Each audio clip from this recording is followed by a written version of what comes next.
বন্ধুরা, আমি এসে পড়েছি মনীষ কিচেনে একটা সহজ রেসিপি নিয়ে। গরমের মধ্যে বেশি বাইরে যাওয়া যাচ্ছে না, বৃষ্টির মধ্যে প্রচণ্ড বৃষ্টি বাদলা, সেই জন্য বাড়িতে এইসব রান্না করে খেয়ে দেখো। তোমরা দেখো কেরম লাগবে, খুবই ভালো লাগবে। মাছের রেসিপি নিয়ে চলে এসেছি। তোমরা কিন্তু তার জন্য আমি 2 চামচ কালো জিরে, 1 চামচ 2 চামচ কালো জিরে, 1 চামচ জিরে নিয়ে ড্রাই রোস্ট করছি।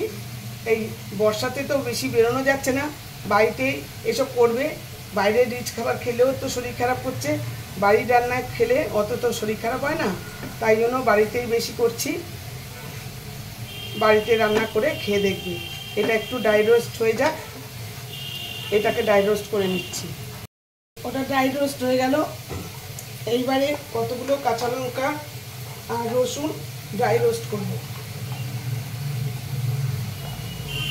কাঁচা লঙ্কা আর রসুনকে ড্রাই রোস্ট করব, কোনো তেল না, এখন তেল ছাড়া।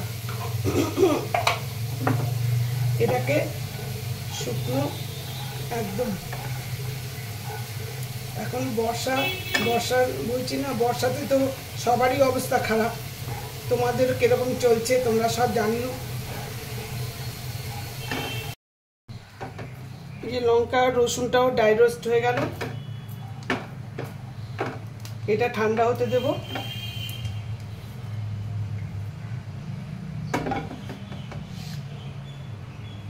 ওদিকে তেল গরম হতে আমি মাছগুলোতে নুন মশলাটা মাখিয়ে নিই। নুন, হলুদ, লঙ্কার গুঁড়ো মাখিয়ে নেব।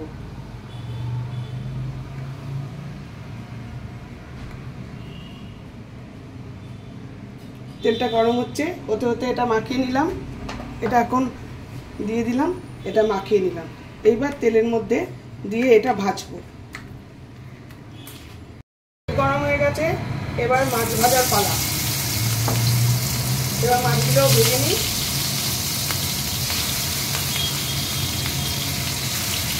আমরা 5 জন মেম্বার, 5টা মাছের ওপরেই করা হচ্ছে। এই মাছগুলো ভাজা হতে আমি ওদিকে পেঁয়াজ কেটে নেবো, পেঁয়াজ টমেটো কেটে নেবো। মাছগুলো ভাজা হতে মাছগুলো এদিকে ভাজা হোক, ওদিকে পেঁয়াজ টমেটোটা কেটে নেবো। এবার দুটো পেঁয়াজ কেটে রাখবো। দুটো পেঁয়াজ ঝুড়ি করে কাটবো।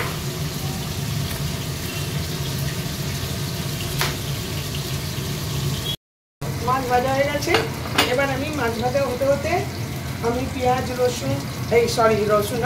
আর টমেটো কেটে নিয়েছি। আমার এদিকে মাছ ভাজাও হয়ে গেছে।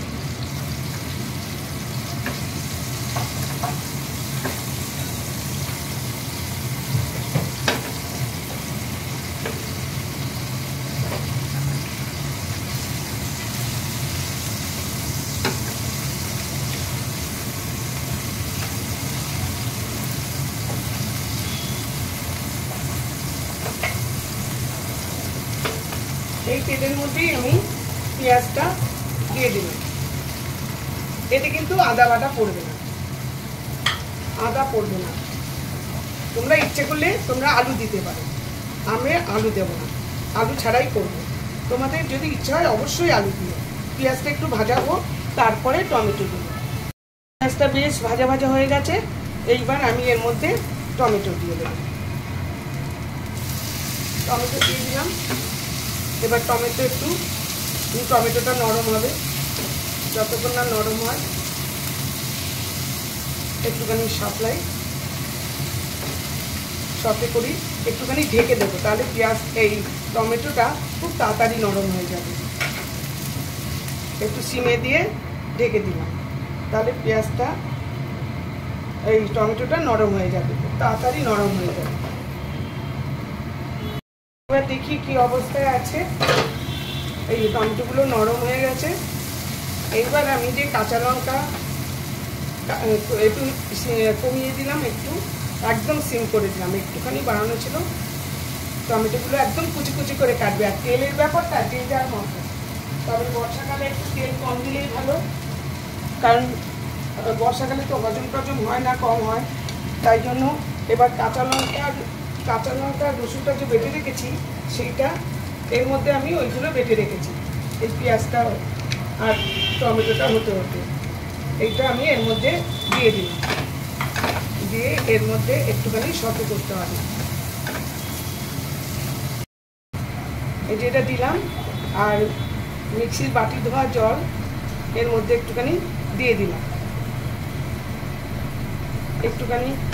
এখন একটুখানি সতে করব, তারপরে নেক্সট প্রসেস। আমি সতে হয়ে গেছে, এবার আমি রোজকার মশলা দেবো। যেমন লবণটা দেবো পরিমাণ মতো, লবণটা দিলাম, হলুদ দিলাম, লঙ্কা গুঁড়ো আর একটু দিলাম।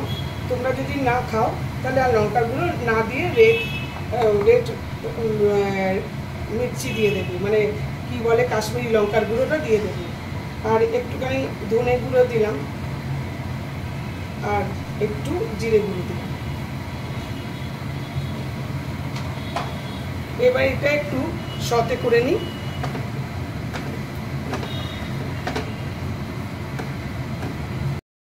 এই যে এটার মধ্যে আমি এবারে গরম জল ঢেলে দেবো।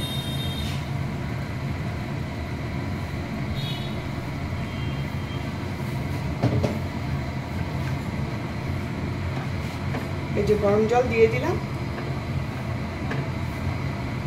যেহেতু গরম জল দিয়ে দিয়েছি তাই সঙ্গে সঙ্গেই মাছগুলো দিয়ে দেবো। ফুটন্ত গরম জল তো, জলটা ফুটতেই শুরু করে দিয়েছি, মাছগুলো দিয়ে দেব। দিয়ে এবারে আমি ঢাকা দিয়ে দেবো, ফুটে এবারে ঠিক মতো জায়গায় আসো। আর যেটা বলছিলাম, তোমরা ইচ্ছে করলে তোমাদের মনের মতো তেল দিতে পারো, তবে তেলটা এখন বর্ষাকালে কম খাওয়াই ভালো। আর রোজকার বাড়িতে গিয়েও তো রান্না করছি, তেলটা আমি কমই দিচ্ছি। অত বেশি তেল দিলে তো সহ্য হবে না। এখন বর্ষাকাল বলে কথা, বাড়ি থেকে বেরোতেও পারছি না, হাঁটাহাঁটিও তো নেই, সেও তো এরকম হালকাভাবেই খেতে হবে। এবার ঝোলটা ফুটে উঠেছে, আমার ওই বেটে রাখা কালো জিরে আর জিরে সেটা দিয়ে দিলাম।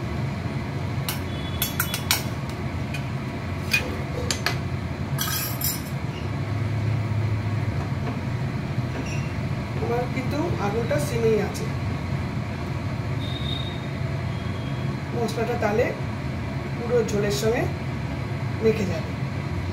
খুব সহজ পদ্ধতি না, তোমরা অবশ্যই ট্রাই করবে।